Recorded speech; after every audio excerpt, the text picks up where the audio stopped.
Madam President, in my lifetime, no American president has ever had a more disastrous overseas trip than the one that was just concluded by President Trump. 5 days of disaster after disaster, insult after insult, capitulation after capitulation. And now today, Donald Trump has America weaker in the world than at any time in recent memory. Let's start with what just happened today that has the whole world reeling. To the shock and horror of the American public, President Trump stood on stage with Vladimir Putin and told the world that he believes Putin when Putin insists that Russia did not try to interfere in the American elections in Trump's favor in 2016. Now, despite what President Trump wants us to believe these days, there are still some truths left in the world. Not everything is political spin. Not everything in the world today is up for debate. Russia did attack our elections in 2016. They plan on attacking our elections in 2018. In 2016, they did so with the explicit purpose of trying to elect Donald Trump. All 100 senators agree on this. Every U.S. intelligence agency agrees on this. Every law enforcement agency in the country agrees on this. Everyone working for Donald Trump in his national security cabinet agrees on this.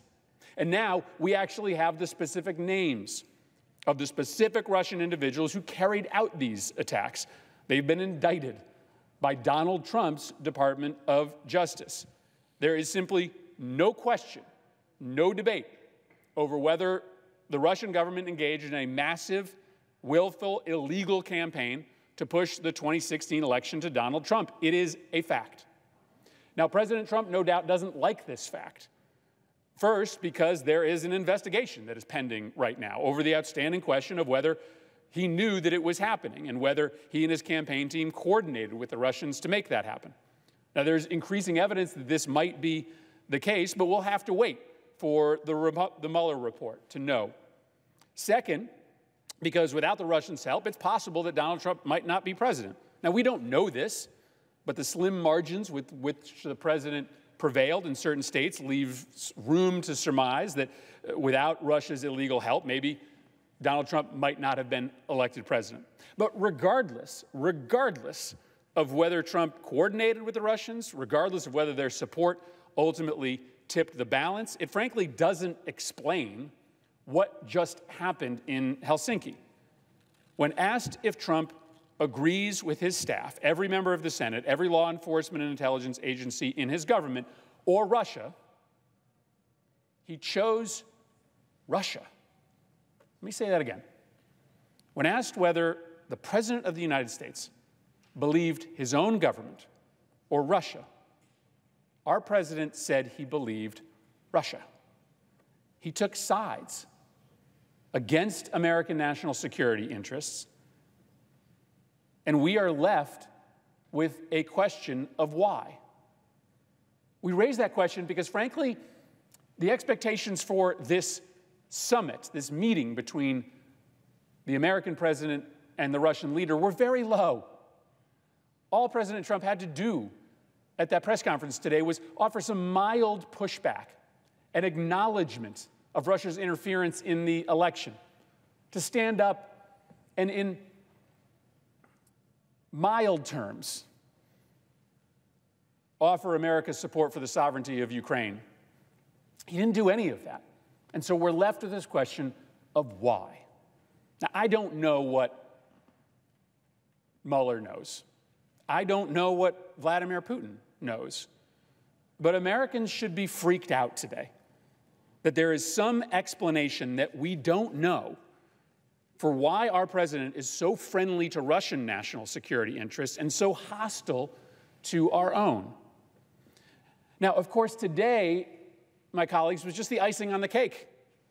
We've already forgotten what happened on the first 4 days of this trip. Shortly before the meeting with Putin, Trump announced to the world that after several days of meetings and consultations with our European partners, he could definitively say that Europe was an enemy of the United States. called the European Union a foe. And that conclusion was bracketed by his comments upon his arrival in Europe when he announced that his meeting with Putin was going to be a whole lot easier than his meetings were going to be with Europe. Let's be clear about two things here. First, Europe is our most important friend and ally, and it's been that way for a really long time, and nothing's changed. Over the last 70 years, when we need help in the world, you know where the first place we turn to is Europe. It shares our democratic values. They're our most important trading partner. The post-World War II order, which has ushered in an era of relative global stability never before seen in the world, is reliant on the continued alliance of the United States and Europe. Now, we have always had our grievances. We may want them to spend a little bit more money on defense. They might want us to shoulder a little bit of the burden with respect to the world's refugee crisis and not leave it all for them. But the alliance is just as important as it ever has been. Europe is just as important a partner as it has been. But here's the other thing to make clear. Donald Trump's intent is to smash NATO, is to smash the European Union, and to break the United States and Europe apart from each other. Now, his advisors and his cabinet members, they may go on TV or show up to hearings on Capitol Hill, and they might say all the right things about the strength of the transatlantic alliance and about America's rock-solid commitment to NATO. I've heard them say that. I saw John Bolton say it on TV this weekend.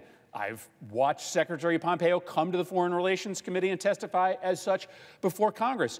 But the people that work for President Trump don't set U.S. policy. The president does.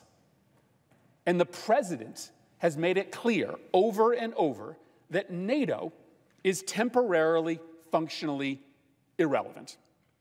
Now, that sounds like a radical thing to say, but let's just admit that it is true for the time being. Trump has made it crystal clear that if Russia ever perpetuated a Ukraine-style attack on a NATO country, one that was in plain sight for everybody to see, but that was officially denied by the Kremlin. Does that sound familiar? That's what happened in Ukraine. Clear Russian invasion, but officially denied by the Kremlin. Does it sound familiar? 2016 attacks on American elections, there for everyone to see, denied by the Kremlin. Trump has made it clear that if Russia ever perpetuated an attack like that against a NATO country, Trump would believe Russia and not his own eyes, not his own government.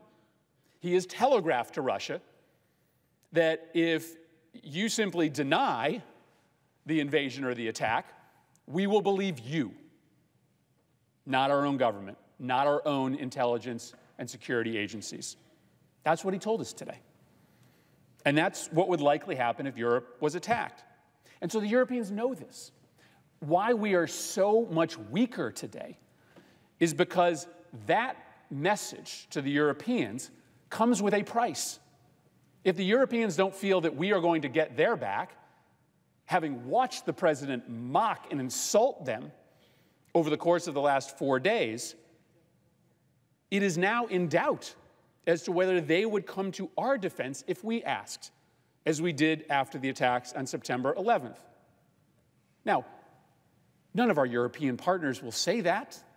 They are going to try to save face. They are going to try to be the bigger party to this contest and say that the strength of the alliance is as strong as it ever has been, but it is not. And there are consequences, potentially serious ones, for the United States. And as bad a shape as our president left NATO, the EU is in no better condition today. It is in tatters, in large part because of a president who continues to cheerlead those who want to break apart the EU. Now, there are people who understand the genius of the European Union that are working hard to keep it together, and I'm going to cheerlead them. But President Trump spent his time in Britain telling anybody that would listen, including the press, that unless the British government carried out a clean, painful break from the EU, there would be consequences from the United States. That's madness. Our policy should be the opposite. That if Britain and the EU want to reconcile, America will be there to assist. Let's bring it back to Vladimir Putin again, because his top priority, his number one goal, is the dissolution of the European Union, which is his main political and economic rival on the Eurasian continent. The breakup of NATO is right up there as well. And his chief ally in the deconstruction of the EU and NATO today is the President of the United States. America is so much weaker today than we were just 5 days ago, and that's saying a lot. Our nation and the world has never seen a more cataclysmic foreign trip than the one that we just witnessed. Now, this country can survive a lot. We're resilient. But President Trump is making this country a laughingstock. We used to be a pillar of strength, an example to be looked up to. Now we are the butt of jokes. We are seen as weak, a total pushover. All you need to do, if you are a despot or an autocrat or an enemy of America, is to get in a room with the United States president, and he'll give you everything you want with no price to pay. That's America in the world today, and I couldn't be sadder about it. I yield back.